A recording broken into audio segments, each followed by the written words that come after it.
Hi guys, कैसे हैं आप लोग। मैं आशा करता हूं कि आप सभी लोग बेहतरीन तरीके से होंगे और आप सभी लोगों की यूपी बोर्ड 2025 की तैयारी बहुत ही बेहतरीन तरीके से चल रही होगी। प्यारे साथियों, अब की बार 95 बार लक्ष्य होना चाहिए, बिना लक्ष्य के कुछ हासिल नहीं होने वाला है। ठीक है, तो आज हम लोग कक्षा 10 हिंदी कि ऐसे महत्वपूर्ण टॉपिक को पढ़ने जा रहे हैं जो बोर्ड एग्जामिनेशन में 5 नंबर का आता है। जी हाँ, उसका नाम है जीवन परिचय।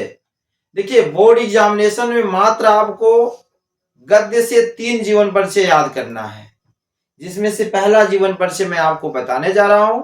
याद रखिएगा, यह बोर्ड एग्जामिनेशन में 5 नंबर का पूछा जाता है। क्रम से याद करिए और देखो, ये याद करना बिल्कुल आसान हो जाएगा। आपको एकदम इजी वे में आपको दिखाया गया है। देखिए कैसे।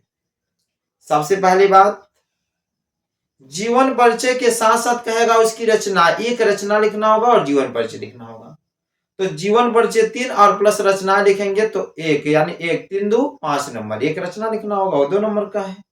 तो टोटल आपका बाबू 5 नंबर का यह बोर्ड एग्जामिनेशन में पूछा जाएगा। 3 + 2 = 5 नंबर का है।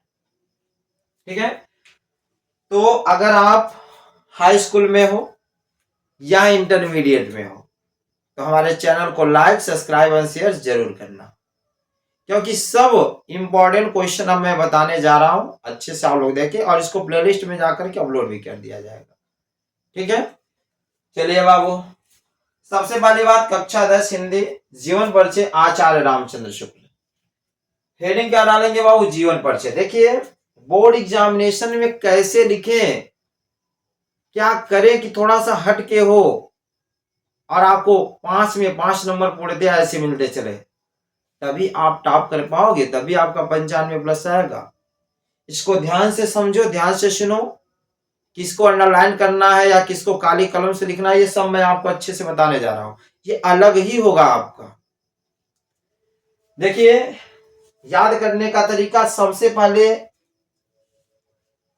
कब जन्म हुआ, कहां जन्म हुआ, पिता का नाम क्या है, ठीक, मृत्यु कब हुई, पत्रिका उनकी कौन सी, यानी सब अच्छे से आपको पहले तो साइड में करके याद कर लेना होगा। बस यही याद कर लोगे और बना के लिख देना, आपका हो जाएगा। कैसे, तनिक ध्यान दो। सबसे पहले लिखेंगे जीवन परिचय। क्या लिखेंगे?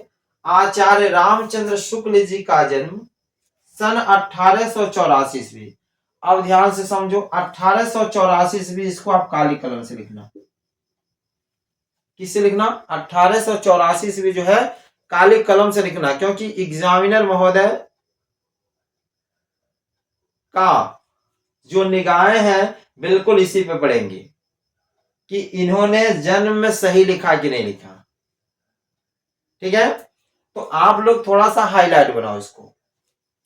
तो आप इसको काली कलम से लिखोगे, जिसको मैं ऐलान कर रहा हूं। लिखेंगे आचार्य रामचंद्र शुक्ल जी का जन्म सन 1884 ईस्वी में बस्ती जिले के अगोना नामक ग्राम में हुआ था। ठीक, माला पॉइंट याद हो गया कि क्या आचार्य रामचंद्र शुक्ल का जन्म 1884 ईस्वी में बस्ती जिले के अगोना नामक ग्राम में हुआ था। इनके पिता का नाम पंडित चंद्रवली शुक्ल था। आप एक काम करो, पंडित चंद्रवली शुक्ल, ये काली कलम से लिखो। ठीक, इनके पिता का नाम पंडित चंद्रवली शुक्ल था, जो मिर्जापुर में कानूनगो थे। इनके पिता क्या थे? कानूनगो थे। इनकी माता बहुत धार्मिक थी। इन्होंने मिस्र स्कूल से 10वीं की परीक्षा पास की। अच्छा, आप लोग बताओ, यह किस स्कूल से 10वीं की परीक्षा पास की है? मिशन स्कूल से। और आप लोग अपना अपना कमेंट बॉक्स में कमेंट करके बताना कि किस स्कूल में पढ़ रहे हो। ठीक है, फिलहाल ये मिशन स्कूल से 10वीं की परीक्षा पास की। गणित में कमजोर होने के कारण ये आगे नहीं बढ़ सके। ठीक है जी, मतलब ये गणित में बड़े कमजोर थे, इसलिए आगे की पढ़ाई वो नहीं कर सके। इन्होंने इंटरमीडिएट की शिक्षा इलाहाबाद से ली थी। किंतु परीक्षा से पूर्व स्कूल छूट गया। मतलब यह इंटरमीडिएट, ठीक है, कि पढ़ाई कर ही रहे थे कि अंतिम वर्ष में उनकी परीक्षा क्या हो गई, छूट गई। और जब अंतिम वर्ष की परीक्षा छूट गई तो कहाँ सर्टिफिकेट मिले, ठीक है, छूट गया अंतिम वर्ष की। कुछ दिनों तक नागरिक प्रचारणी सभा, अब देखो ये नागरिक प्रचारणी सभा, इसको सिंगल का नाम है और ये काली कलम से लिख देना, इतना ध्यान रहे। नागरिक प्रचारणी सभा, काली कलम से अंडरलाइन मत करना, काली कलम से लिख देना, सिंगल का नाम। पत्रिका का भी संपादन किया। उसके बाद इनकी नियुक्ति काशी विश्वविद्यालय में हिंदी अध्यापक के रूप में हो गई। उसके बाद क्या हो गया कि काशी विश्वविद्यालय में हिंदी अध्यापक के रूप में हो गई और वहीं 1937 में विभागाध्यक्ष हो गए। ठीक है, 1937 में क्या हो गए, विभागाध्यक्ष भी हो गए। और सन 1941 ईस्वी में, इसको आप काली कलम से लिखोगे, 1941 ईस्वी में आचार्य रामचंद्र शुक्ल जी का मृत्यु हो गया। अब ये रचनाएं आपको लिखना होगा। रचनाएं लिखने के बाद यहाँ पहले हेडिंग डालेंगे निबंध, उसके बाद डैश करके लिखेंगे चिंतामणि, फिर लिखेंगे आलोचना, फिर डैश करके लिखेंगे रश्मि, मानसा, त्रिवेणी और सूरदास।